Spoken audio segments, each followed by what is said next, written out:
नमस्कार, मैं हूं आपके साथ अंकिता पाल। बुलेटिन की शुरुआत करते हैं इस वक्त की बड़ी खबर के साथ। चंडीगढ़ से इस वक्त की बड़ी खबर आ रही, जहां पर आईपीएस की आत्महत्या का मामला सामने आया। थोड़ी देर में होगा अंतिम संस्कार। सेक्टर 25 स्थित शमशान घाट पर अंतिम संस्कार। एसएसपी ने शमशान घाट की व्यवस्था कर लिया जायजा। पोस्टमार्टम के बाद घर लाया गया पार्थिव शरीर।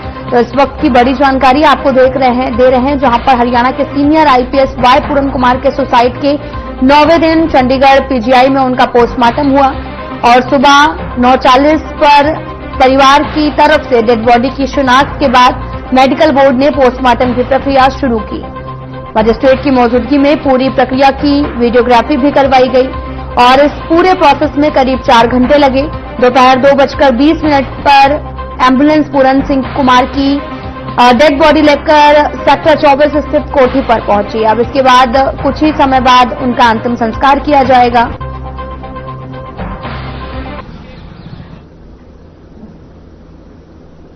आपको बताते चलें कि सुबह ही चंडीगढ़ पुलिस को, तो इसी खबर पर हमारे संवाददाता ओपी शर्मा जुड़ चुके हैं। ओपी, आपसे जानना चाहेंगे कि कितना और समय लगेगा पोस्टमार्टम के बाद में अब अंतिम संस्कार करने में?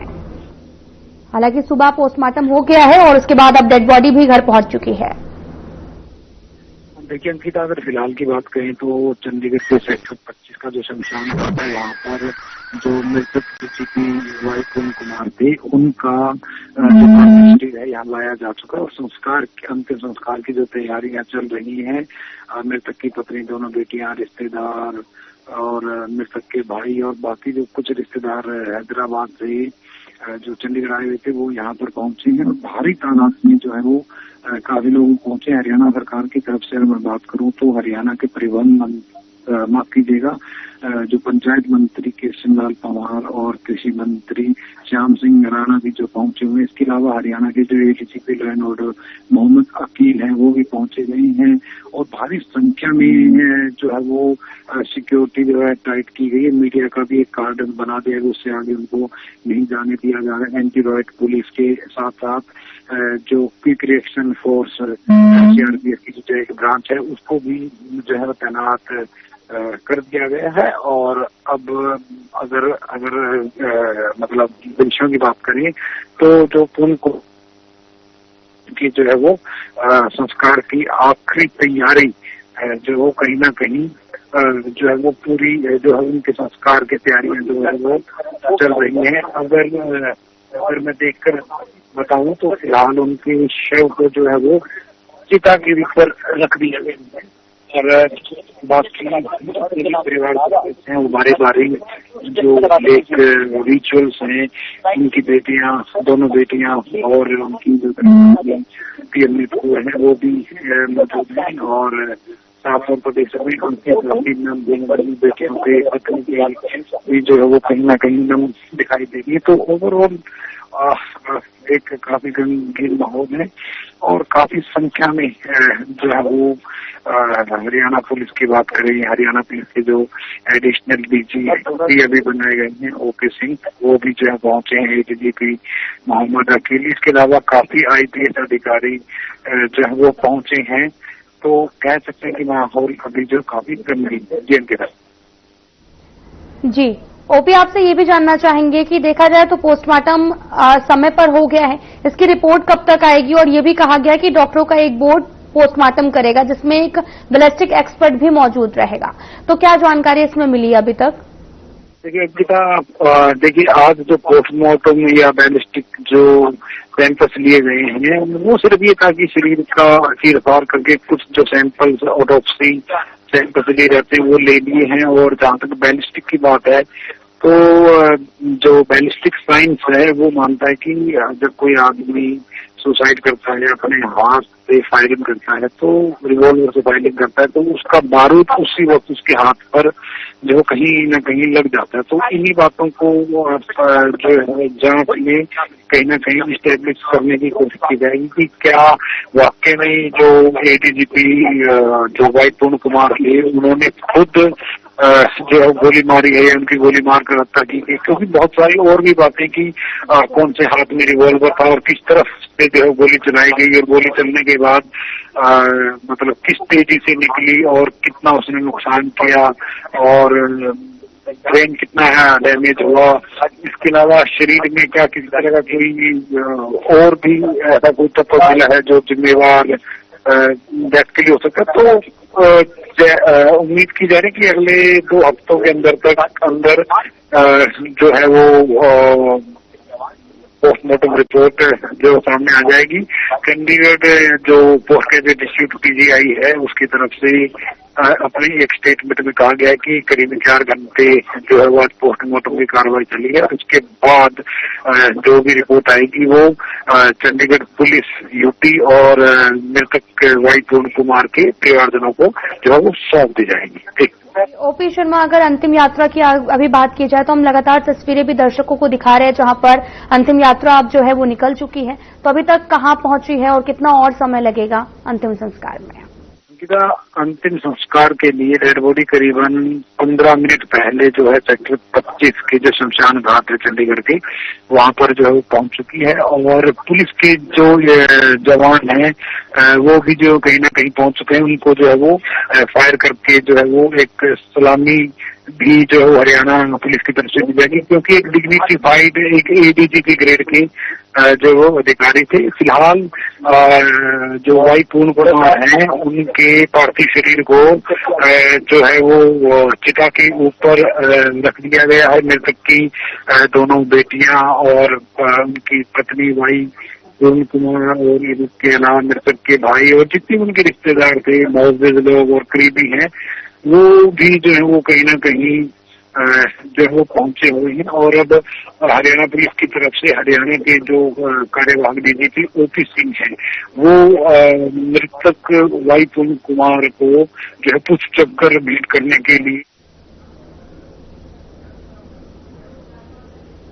जी बिल्कुल ओपी शर्मा जी, आपका बहुत बहुत धन्यवाद हमारे साथ जुड़ने के लिए। रोहतक के गांव लड़ोत में एएसआई संदीप के परिवार से मिलने आज मुख्यमंत्री नायब सिंह सैनी पहुंचे। इस दौरान मुख्यमंत्री ने परिजनों को सांत्वना दी है, न्याय का भरोसा दिलाया है। मुख्यमंत्री ने परिवार से मुलाकात की और दुख की इस घड़ी में सरकार की ओर से हर संभव मदद का आश्वासन भी दिया है। साथ ही उन्होंने कहा कि दोषियों के खिलाफ सख्त कार्रवाई की जाएगी, मामले की जांच निष्पक्ष तरीके से पूरी कराई जाएगी।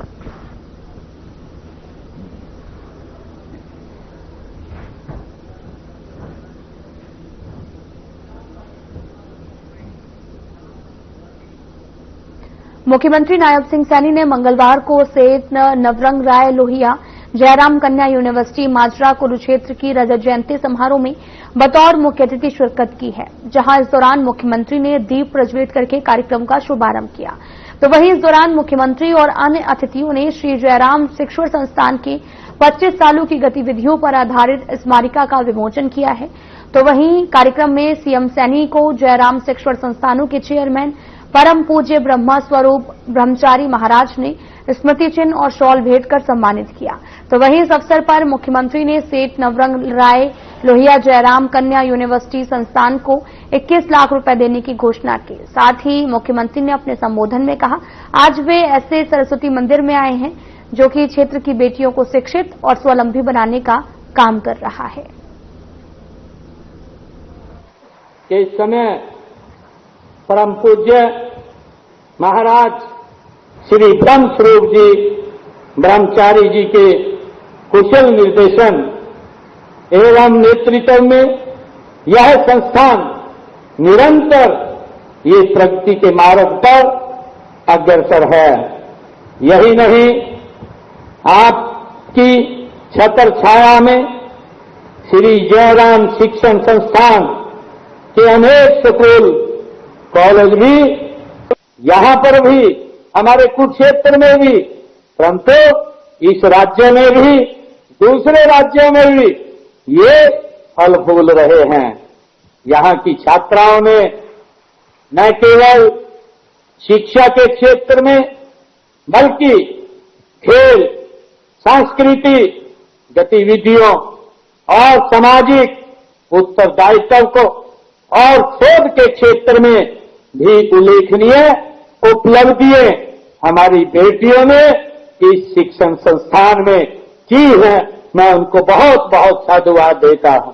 आज ऐसे महानुभाव इस अवसर पर जिन्होंने ऐसे समय में इस जयराम कन्या महाविद्यालय का इस लाहौर माजरा में जब इसकी नींव रखी, ऐसे नींव के हमारे स्वर्गीय मोहनलाल लोहिया जी, उनको हम याद कर रहे हैं, और स्वर्गीय श्रीमती कंचन देवी लोहिया जी, स्वर्गीय श्रीमती केसरी देवी लोहिया जी, जिनके आशीर्वाद से ये कन्या महाविद्यालय निरंतर फल फूल रहा है। मुझे खुशी है कि हम बेटियों को स्वावलंबी, शिक्षित और सशक्त बनाने के लिए हमारी सरकार निरंतर अनेक कदम उठा रही है। मैं अंत में सभी छात्राओं के उज्जवल भविष्य की मैं कामना करता हूं। मैं आपको, हमारी बेटियां आज इतनी संख्या में यहां उपस्थित हैं, मैं आप लोगों को ये भी बताना चाहता हूं कि हमने कई फैसले आज हरियाणा जो पूरे देश में आगे बढ़ करके आया है, नहीं तो हरियाणा 2014 से पहले इस नाम से जाना जाता था कि नौकरी पढ़ने से नहीं, नौकरी तो किसी विधायक, किसी मंत्री, किसी मुख्यमंत्री उसके चक्कर काटने से मिलती है। यहां की छात्राओं ने न केवल शिक्षा के क्षेत्र में बल्कि खेल, सांस्कृतिक गतिविधियों और सामाजिक उत्तरदायित्व को और शोध के क्षेत्र में भी उल्लेखनीय उपलब्धियां हमारी बेटियों ने इस शिक्षण संस्थान में की है। मैं उनको बहुत बहुत साधुवाद देता हूं।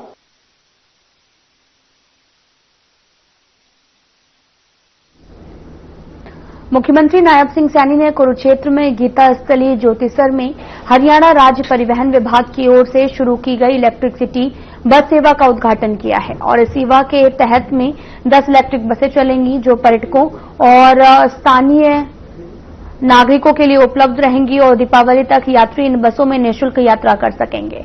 तो वहीं इस दौरान मुख्यमंत्री ने बसों को हरी झंडी दिखाकर रवाना किया और बाद में मुख्यमंत्री नायब सिंह सैनी ने हरियाणा के पूर्व राज्य मंत्री और साथ ही हरियाणा राज्य परिवहन विभाग के संयुक्त नियंत्रक अशोक बंसल और बीजेपी नेता जय भगवान शर्मा, बीजेपी के जिला अध्यक्ष तेजेंद्र सिंह गोल्डी और उपायुक्त विश्राम कुमार मीणा, जीएम रोडवेज शेर सिंह सहित मीडिया के साथियों के साथ गीता स्थली ज्योतिसर से लेकर कुरुक्षेत्र यूनिवर्सिटी के द्वितीय गेट तक इलेक्ट्रिक बस में सफर किया है।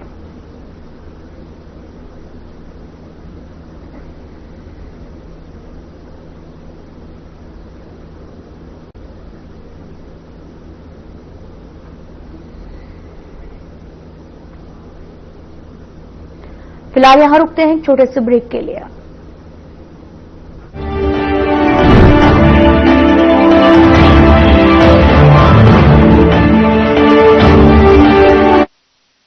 कुछ लोग खाते पीते तो बहुत बढ़िया हैं, पर फिर भी उनकी सेहत नहीं बनती। पिचके हुए गाल हैं, हड्डियां निकली हुई हैं, पैंटें ढीली हैं, कपड़े जचते नहीं, कोई पर्सनैलिटी नहीं। ऐसे लगता है इधर से खाए जा रहे हैं, उधर से निकले जा रहा है, क्योंकि उनका पाचन तंत्र खराब है। और जब तक के पाचन तंत्र दुरुस्त नहीं होगा, वो जितना मर्जी अच्छे से अच्छा खा ले, उनकी सेहत नहीं बन सकती। इसलिए हमारी संस्था सन्यासी आयुर्वेदा ने एक ऐसी दवा का निर्माण किया है जो कि आपके लिवर को, आपके पाचन तंत्र को दुरुस्त करने का काम करती है, ताकि आप जो भी खाएं उसका पूरे का पूरा निचोड़ आपके शरीर को लगे, आपकी भूख बढ़े, खाया पिया सही से लगे, नया खून बने, हड्डियों में जान आए, वजन बढ़े और आप मोटे तगड़े खूबसूरत पर्सनैलिटी के मालिक बन जाएं।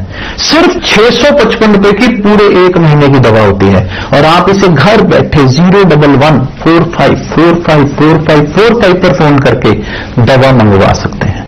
प्रधानमंत्री फसल बीमा योजना प्राकृतिक आपदा की स्थिति में बीमा द्वारा किसानों को आर्थिक सुरक्षा देने की ओर एक कदम।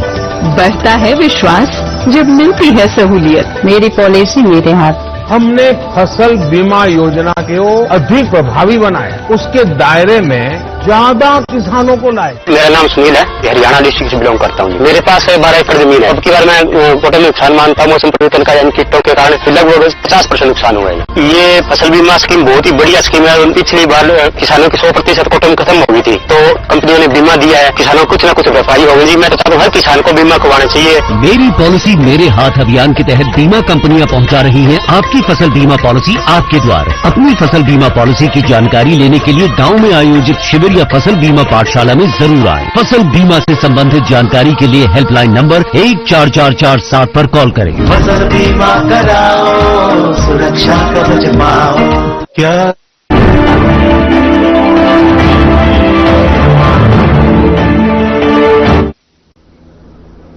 ब्रेक के बाद स्वागत है आप सभी का। रुख करते हैं खबरों की तरफ। फरीदाबाद में गर्भवती महिलाओं के लिए स्वास्थ्य विभाग ने एक नई पहल की शुरुआत की है। अब जिले के पब्लिक हेल्थ सेंटर में सिजेरियन डिलीवरी की सुविधा उपलब्ध है। फरीदाबाद के civil surgeon doctor Jayant Ahuja ने कहा कि पहले पीएचसी में केवल सामान्य डिलीवरी होती थी और यदि महिला को सिजेरियन की आवश्यकता होती थी तो सिविल अस्पताल भेजा जाता था, जिसके लिए अब यह सुविधा उनके घर के नजदीक उपलब्ध होगी।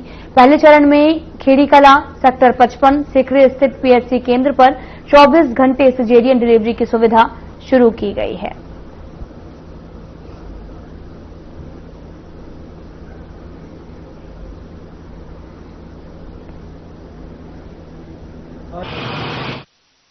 तो सीएचसी खेड़ी कला है, वहाँ पे पहले डिलीवरी केवल हुआ करती थी। अब सीजरियन सेक्शन की भी हमने वहाँ पे उपलब्ध करा दी है सुविधा।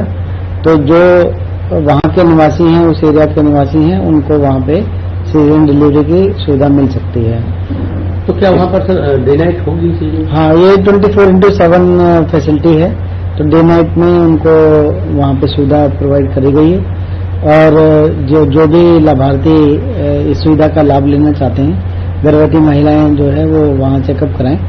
और हमारे जो डॉक्टर्स हैं, क्वालिफाइड डॉक्टर्स हैं, सभी तरीके की सुविधा, चाहे वो ऑपरेशन की है, सीजरियन सेक्शन की है और नॉर्मल डिलीवरी की है, वो सारी सुविधा।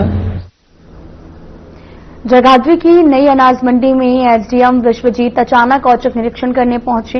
एसडीएम विश्वजीत ने आढ़तियों की दुकान के बाहर लगी बोरियों की बारीकी से जांच कराई। कुछ बोरियों में कम तो कुछ में ज्यादा अंतर पाया गया। 2 घंटे की मैराथन निरीक्षण के दौरान कई आढ़तियों की दुकान पर रखी बोरियों की तुलाई की गई। इस दौरान एसडीएम विश्वजीत सिंह ने कर्मचारी और अधिकारियों की जमकर फटकार लगाई। साथ ही उन्होंने कहा कि आढ़तियों पर नियमानुसार कार्रवाई की जाएगी। उन्होंने अनाज मंडी के लिए बनाई गई कमेटी के अधिकारियों को खास निर्देश दिए हैं कि बोरियों के वजन की बारीकी से तुलाई की जाए।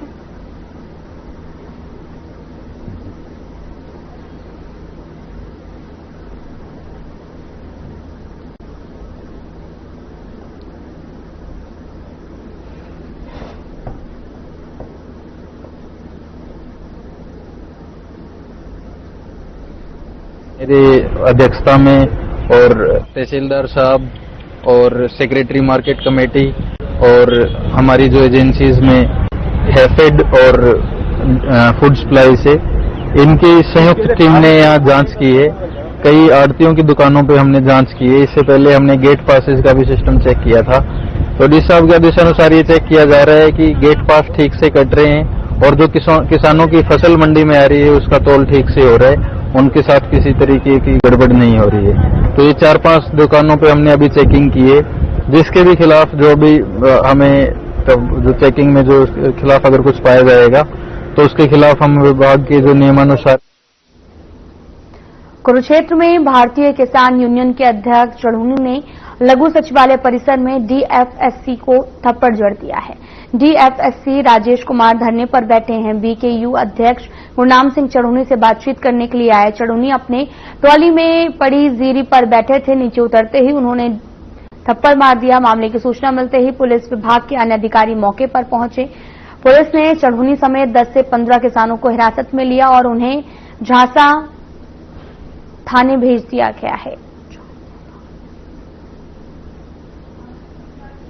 सॉरी 26 तारीख को हमने आरओ अप्लाई करवाया था। 26 तारीख का आज अलग आरओ जो है वो उन्होंने फाइनल नहीं किया। और यहाँ के शेल्टर वालों से मिलके उनकी प्लानिंग ये है कि स्थानीय शेल्टर वाले जितना मर्जी लुटे, बाहर का कोई उठा नहीं पाएगा। आप ये धान का हाल देख लो, 29 तारीख से ये ट्राली लगी खड़ी है और ऐसी 7 ट्रालियां हैं जो 29 तारीख से लगी खड़ी है, जिनका फेस हाँ ये सारे